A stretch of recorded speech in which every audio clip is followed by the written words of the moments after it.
बच्चों, welcome to the my YouTube channel learning student. आज हम आप लोगों के सामने लाए हैं फिजिक्स का वैद्युत स्थिरांक। ये हमारा चैप्टर का नाम देखिए क्या है, वैद्युत स्थैतिकी। और इसके अंदर हमारा क्या है, वैद्युत क्षेत्र तथा आवेश हम पढ़ेंगे। और ये हमारा फर्स्ट चैप्टर है, क्लास 12th का ये हमारा फिजिक्स है।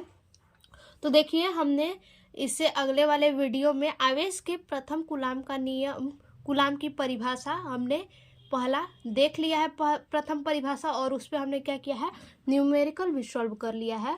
तो उसके आगे आज हम देखेंगे क्या, अध्यारोपण का सिद्धांत, भौतिक नियतांकों के मान, वैद्युत क्षेत्र और वैद्युत क्षेत्र की तीव्रता, मात्रक विमा।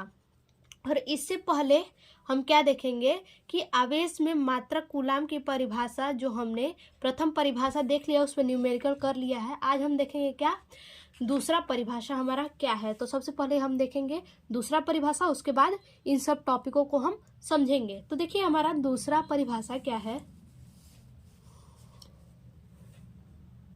देखिए, किसी चालक में वैद्युत आवेश की दर को वैद्युत धारा कहते हैं। देखिए क्या कह रहा है, किसी भी वैद्युत चालक में जो आवेश की प्रवाह का दर होता है, उसी को क्या कहते हैं, वैद्युत धारा कहते हैं। देखिए, वैद्युत धारा को I से डिनोट करते हैं। और चालक में वैद्युत आवेश को Q से, और जो उनके प्रवाह का दर होता है, जो टाइम होता है, उसको हम किससे डिनोट करते हैं, T से डिनोट करते हैं। तो देखिए, हम फॉर्मूले से भी बना सकते हैं कि किसी भी चालक में वैद्युत आवेश की प्रवाह के दर को, यानी ये जो समय है, दर को वैद्युत धारा कहते हैं। और इसका हमारे देखिए तिर्यक के यहाँ गुणा कर देंगे तो क्या होगा, Q = IT। ये हमारा दूसरा नियम हो गया। अब इसके बाद हम देखेंगे SI प्रणाली में। तो देखिए, SI प्रणाली में आवेश का मात्रक कूलाम, धारा का मात्रक एम्पियर तथा समय का मात्रक सेकंड होता है। देखिए, आवेश का मात्रक हमारा क्या होता है, कूलाम होता है। यहाँ हमारा क्या है, Q है। ये हमारा क्या है, आवेश है। इसका मात्रक क्या होगा, हमारा कूलाम होगा। और धारा का मात्रक, ये हमारा जो I है, ये जो धारा है, जो किसी चालक में जो धारा प्रवाह हो रहा है, तो उस धारा का मात्रक क्या है, एम्पियर है। इसका मात्रक क्या होगा, I का एम्पियर होगा। और ये जो T है, जो समय लग रहा है, समय का मात्रक क्या है, सेकंड है। तो देखिए, अतः एक कूलाम वह आवेश है जो किसी चालक में, एक कूलाम वह आवेश है जो किसी चालक में 1 एम्पियर की धारा प्रवाहित होने पर, देखिए फिर से वही बात आ गया, यही वाली बात है। देखिए, किसी भी चालक में कह रहा है, किसी भी चालक में एक कूलाम वह आवेश है जो किसी भी चालक में 1 एम्पियर की धारा प्रवाहित होने पर, किसी चालक में 1 एम्पियर की धारा प्रवाहित हो रही है, और प्रवाहित होने पर उनके अनुप्रस्थ परिच्छेद में प्रति सेकंड गुजरता है। उनके अनुप्रस्थ परिच्छेद में कितना प्रति सेकंड गुजरता है धारा। इतना तो हमारा क्लियर हो गया। अब देखिए, इसके बाद हम देखते हैं, देखिए अब हम टॉपिक देखेंगे क्या, वैद्युत क्षेत्र तथा आवेश के अंदर हम टॉपिक देखेंगे अब अध्यारोपण का सिद्धांत। तो आइए समझते हैं अध्यारोपण का सिद्धांत क्या है। देखिए, सबसे पहले तो देखिए, इस सिद्धांत के अनुसार बहुत आवेशों के निकाय में, बहुत मतलब बहुत सारे जो आवेश हैं, उनके निकाय में किसी 2 आवेशों के बीच कार्यरत वैद्युत बल का मान अन्य आवेशों की उपस्थिति के कारण प्रभावित नहीं होता है। उनमें से किसी एक आवेशों पर किसी अन्य आवेशों के कारण कार्यरत परिणामी बल का मान उन सभी बलों के सदिश योग के बराबर होता है। सबसे पहले तो हम जान लेते हैं, ये हमारा प्लस चार्ज है, और इस पे क्या हमारा Q1, Q2, Q3 ये हमारा आवेश हो गया। और इस पे जब आवेश रहेगा तो भाई फोर्स कहीं ना कहीं तो लगेगा ही। तो इधर हमारा क्या हो जा रहा है, ये फोर्स लग रहा है। तो वही कह रहा है, ये हमारा Q1 है, Q2 है, Q3 है। तो इसका जो आवेश लग रहा है, Q1 Q2 इन दोनों के बीच में आवेश लग रहा है, जो बल लग रहा है, तो इनके बीच में अदर कोई भी चार्ज आ जाए, 3 4 5 6 कोई भी चार्ज आ जाए, और तो पहले आवेश और दूसरे आवेश के बीच में उसके तीसरे और चौथे पांचवें कोई भी चार्ज हो, उनके बीच में आने से या रहने से, अनुपस्थिति उपस्थिति होने से दोनों आवेशों के बीच में कोई भी फर्क नहीं पड़ता है। जैसे इसका फोर्स बन रहा है F1 और ये F2, इनके बीच में अदर कोई आवेश आ जाए तो उससे कोई मतलब नहीं है, इस तीसरे का प्रभाव कोई पड़ता ही नहीं है। उसी को कह रहे हैं, इस सिद्धांत के अनुसार बहुत आवेश यानी बहुत सारे आवेश में निकाय में किसी दो आवेश के बीच कार्यरत वैद्युत बल, जो दो आवेशों के बीच जो कार्यरत विद्युत बल है, ये जो विद्युत बल है कार्य कर रहा है, का मान अन्य आवेशों की उपस्थिति के कारण, इनके बीच में जो बल कार्य कर रहा है, तो किसी तीसरे चौथे पांचवें आवेशों के उपस्थिति के कारण प्रभावित नहीं होता। यानी इनके बीच में कोई भी आवेश आए, बल आए, इन दोनों के बीच में कोई फर्क नहीं पड़ता है। उनमें से किसी एक आवेशों पर किसी अन्य आवेश के कारण कार्यरत परिणामी बल का मान उन सभी बलों के सदिश योग के बराबर होता है। यानी जो तीसरा आएगा आवेश, जो फोर्स तीसरा होगा, इन दोनों के बीच में कोई फर्क नहीं पड़ेगा आने से, और इनके परिणामी बल के योग के बराबर होते हैं। इनका जो तीसरे का जो परिणामी बल होगा, इनके योग के ये बराबर होता है। तो चलिए, अध्यारोपण का सिद्धांत हमारा क्लियर हो गया। अब देखेंगे अगला हमारा टॉपिक है भौतिक नियतांकों के मान। हमने अभी आपको दिखाया क्या, भौतिक नियतांकों के मान। अब समझ लेते हैं।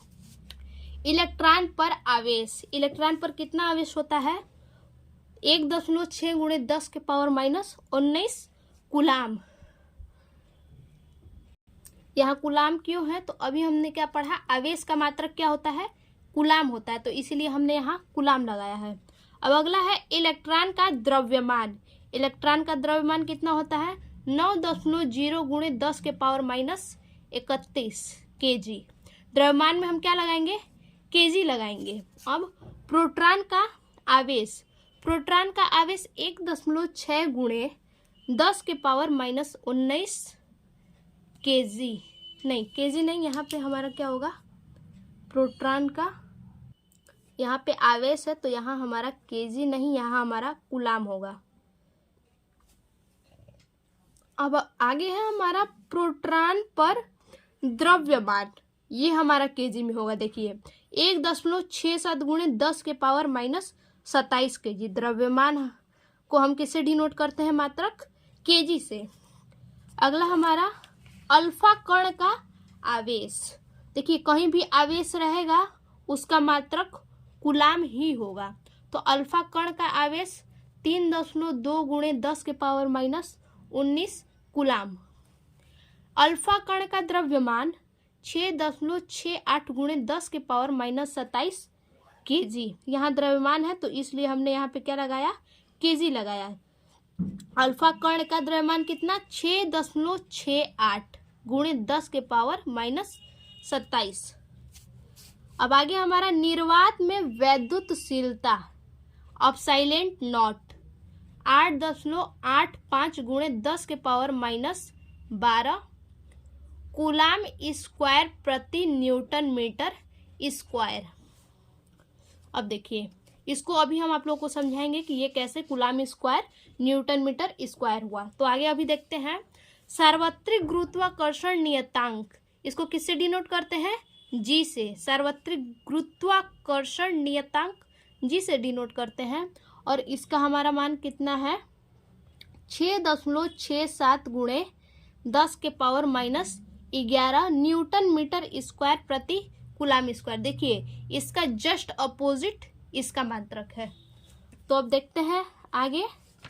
देखिए 1/4 पाई अपसाइलेंट नॉट, इसका मान कितना होगा, 9 × 10⁻9 newton metre square coulomb square.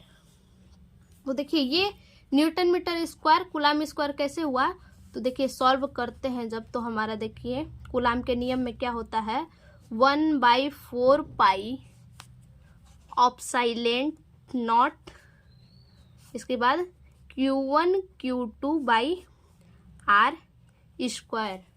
तो आवेश का हमारा मात्रक क्या होता है, कूलाम होता है,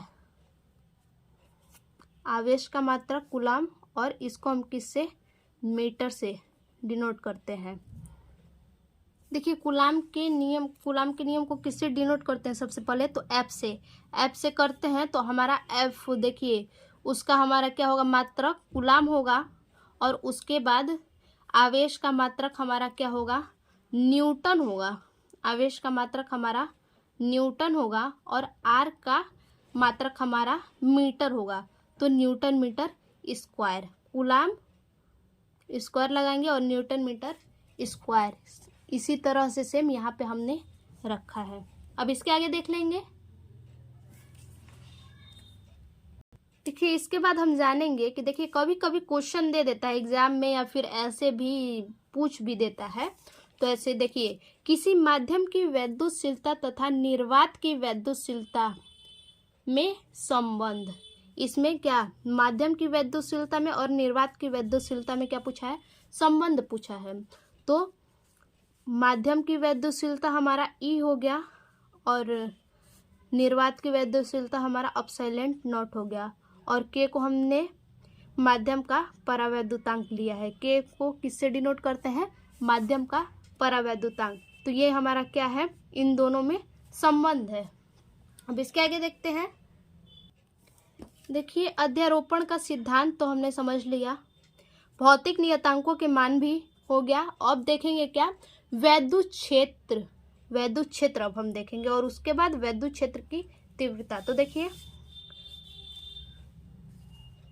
सबसे पहले हम फिगर के हिसाब से समझेंगे कि वैद्युत क्षेत्र कहते किसे हैं। तो देखिए किसी आवेश के चारों ओर, देखिए ये हमारा प्लस क्यू क्या है, ये हमारा आवेश है। तो कह रहा है इसका क्या होगा परिभाषा, कि किसी आवेश के चारों ओर जहां तक इसका प्रभाव पड़ सके, यानी इस आवेश का प्रभाव जहां तक पहुंच सके। तो किसी आवेश के चारों ओर का वह क्षेत्र जहां तक उसका वैद्युत प्रभाव पड़ सके,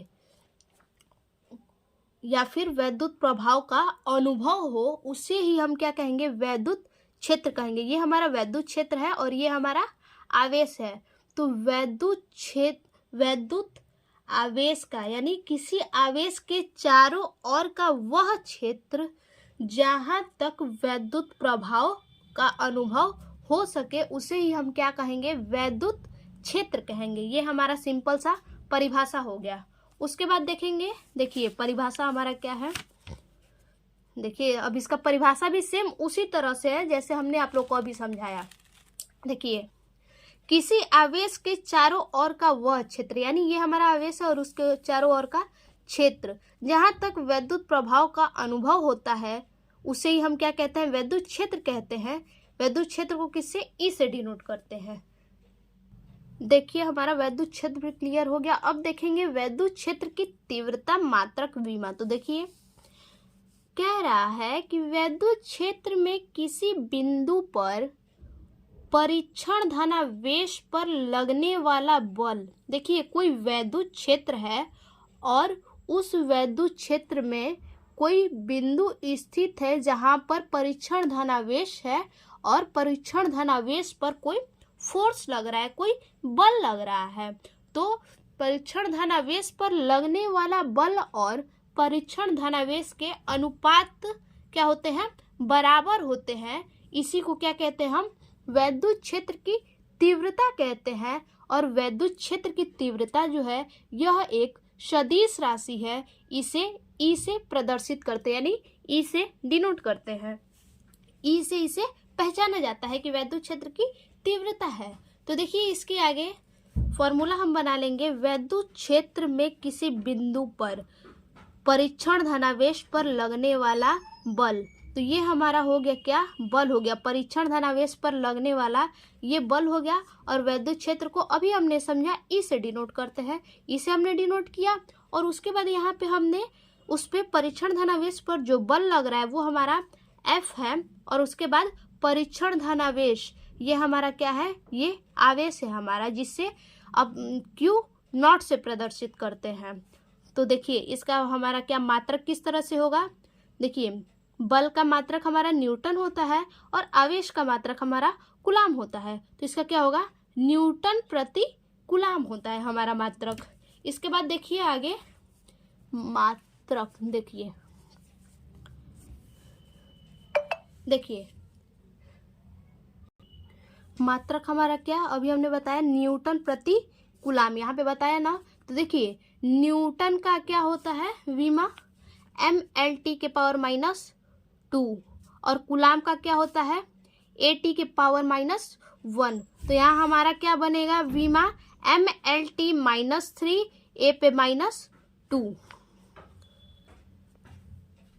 देखिए a पे -2 नहीं, माइनस यहाँ पे हमारा 1 होगा, क्योंकि a हमारा एक ही है और एक -1t यहाँ है, -2 यहाँ है। तो इसको ऐड करेंगे तो क्या होगा हमारा, 2 और 1 -3 होगा। तो mLt के पावर -3 a के पावर -1। अब देखिए इसका फिगर के हिसाब से हम समझते हैं।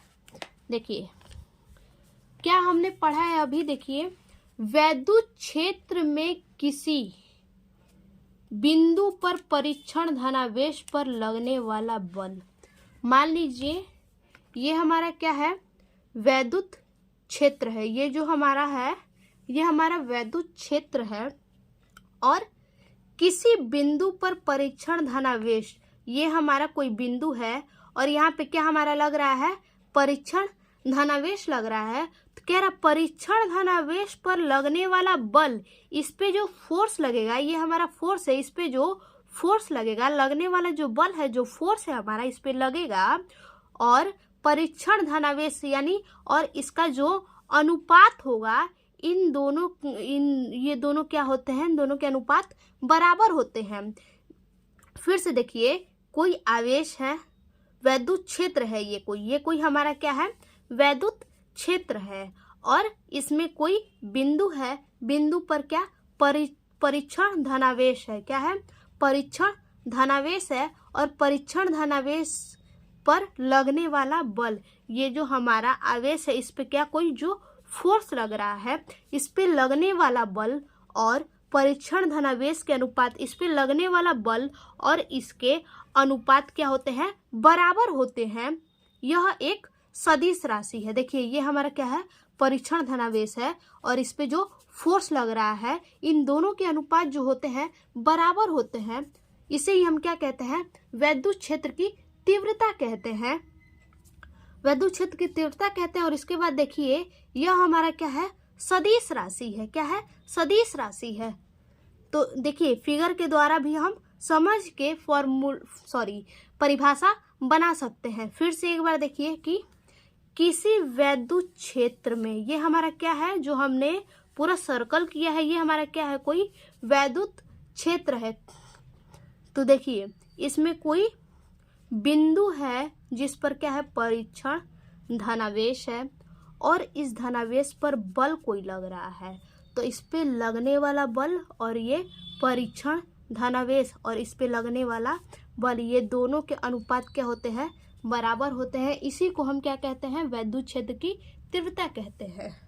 तो आज के लिए बच्चों बस इतना ही। आई होप कि आप लोग को समझ में आ रहा होगा। तो फिर से मिलते हैं हम अपने एक और नए वीडियो में।